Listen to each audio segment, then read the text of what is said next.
الله الرحمن الرحيم. العروض الرياضية وافتتاح البطولة العربية لخماسيات كرة القدم في الصالة المغطاة، وبرغم ان احنا في النهائي النهارده الا ان في الافتتاح كان يوم رياضي غير طبيعي. والدكتور عبد الرحمن خلاوي مدرس مساعد بكلية التربية الرياضية جامعة جنوب الوادي، اهلا وسهلا. اهلا وسهلا استاذ احمد، ازي حضرتك؟ السنة دي طبعا لأول مرة بنشوف العرض الرياضي ممزوج بالجمباز، ايه الموضوع وايه الحلاوه اللي احنا شايفينها؟ ربنا يخليك يا استاذ احمد. والله احنا يعني زي كل سنه بنشتغل، بنحاول نعمل الافتتاح بتاع البطوله العربيه. بتبقى كليه التربيه الرياضيه مسؤوله عن موضوع الافتتاح او الختام وتوزيع الجوائز، فبيبقى في تكليف من الدكتور مصطفى عميد الكليه او ايا كان عميد الكليه اللي بيبقى موجود بتصميم عرض رياضي للبنين، وفي زميلتنا الدكتوره رحاب بتصمم عرض رياضي للبنات. اما بالنسبه للعرض بتاع السنه دي فهو احنا حاولنا نعمل حاجه جديده، حاجه مختلفه، سواء كان في تصميم الملابس او تصميم العرض نفسه. حركات رياضيه مندمجه مع بعض حركات الجمباز الخاصه ببعض الطلبه في كليه التربيه الرياضيه، لان طبعا انت عارف كليه التربيه الرياضيه بيبقى فيها ماده اساسيه اساسيات الجمباز، وبعد كده بيبقى فيه تخصص زي الجمباز. لكن احنا فادنا الحمد لله رب العالمين ان الطلبه بتوعنا بتوع الجمباز دول اللي بيلعبوا كونغ فو، فعندهم خلفيه عن حركات الجمباز، فساعدونا في العرض يعني الحمد لله. مده العرض يعني متوسطها المفروض تبقى يعني تبقى قد ايه تقريبا؟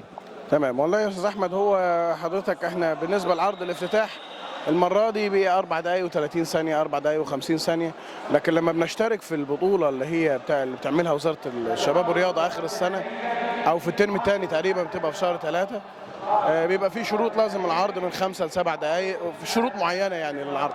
لكن عشان احنا في افتتاح، المفروض ان احنا في الافتتاح بنركز على ان الجماهير تبقى مبسوطه اكتر من الحاجات الفنيه اللي بنركز عليها في العرض بتاع الترم الثاني.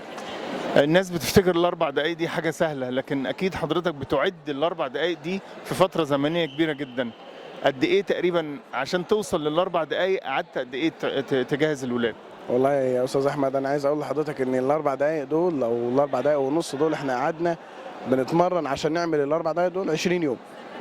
20 يوم متواصل، كل يوم كل يوم كل يوم. كم ساعه في اليوم تقريبا؟ كم ساعه؟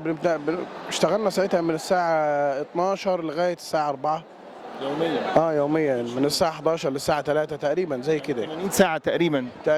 عشان تطلع 4 دقائق 80 ساعه. بروفات وتدريبات وحاجات زي كده. طبعا بنختار الاغنيه الاول، بعد كده بنبدا نحط الحركات على، بنقسم الاغنيه لعدات، بعد كده ابدا احط الحركات على العدات، اشتغل العرض لوحده عدات من غير موسيقى، بعد كده اشتغل العرض على الموسيقى، في حته زياده بزود حركه، في حته ناقصه بنقص حركه، وهكذا يعني لغايه لما نوصل للشكل النهائي. بعد كده ابدا اشتغل البروفه النهائيه، ببدا اشتغل البروفات النهائيه بتاعتي من 4 بروفات قبل اليوم الافتتاح. بشتغل طبعا باللبس بالادوات، وفقا للادوات اللي انت مستخدمها في العرض، وفقا لللبس اللي انت مستخدمه في العرض، عشان ما ينفعش انا يعني اجي يوم الافتتاح اعمل حاجه لاول مره. يعني ما ينفعش انا، لو حضرتك خدت بالك كان الاولاد لابسين كابات، ما ينفعش انا اتمرن اعمل العرض بالكاب لاول مره في الافتتاح، بحيث ان هو لو حصلت غلطه او حصلت حاجه مثلا اتلاشاها في البروفه عشان ما تحصلش في الافتتاح. كم عرض رياضي حضرتك عملته في مرور تاريخك الرياضي يعني؟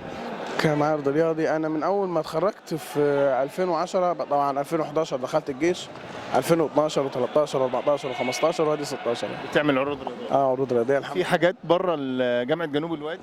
لا، ما كان في بطوله في الكاراتيه هتتعمل على مستوى الجمهوريه تحت رئاسه الدكتور احمد كمال رئيس منطقه هنا للكاراتيه، بس ما اتعملتش. يعني احنا عملنا العرض بتاعها بس ما هي البطوله ما اتعملتش.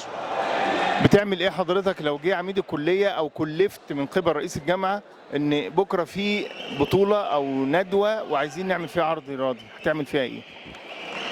بكره في بطوله او عرض او ندوه، فبحاول اعمل حاجه قديمه.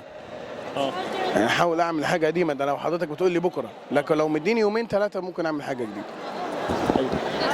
بكره دي انا هستند على حاجه قديمه اتعملت، عملناها قبل كده، ممكن اغير اللبس فيها، ممكن اغير فيها تشكيل معين مثلا، لان العروض بيبقى فيها تشكيلات وحركات. تشكيلات يعني مثلا مربع، مثلث، مستطيل، مربع ناقص ضلع، دي تشكيلات. حركات اللي هي الحركات اللي جوه التشكيل، فممكن اغير تشكيل. طبقا لايه حضرتك بتختار الموسيقى بتاعت العرض؟ الموسيقى طبعا والحدث اللي انا هشتغل فيه. نوع الموسيقى نفسه عربي اجنبي؟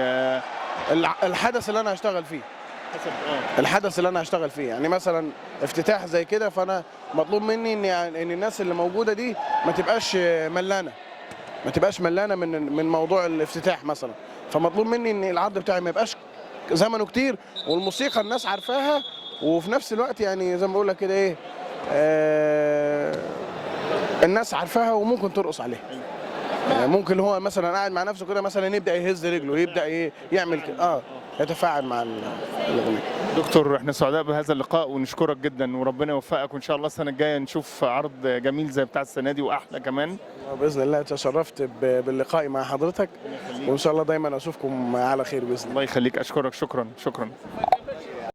وتابعونا. هذا البرنامج برعاية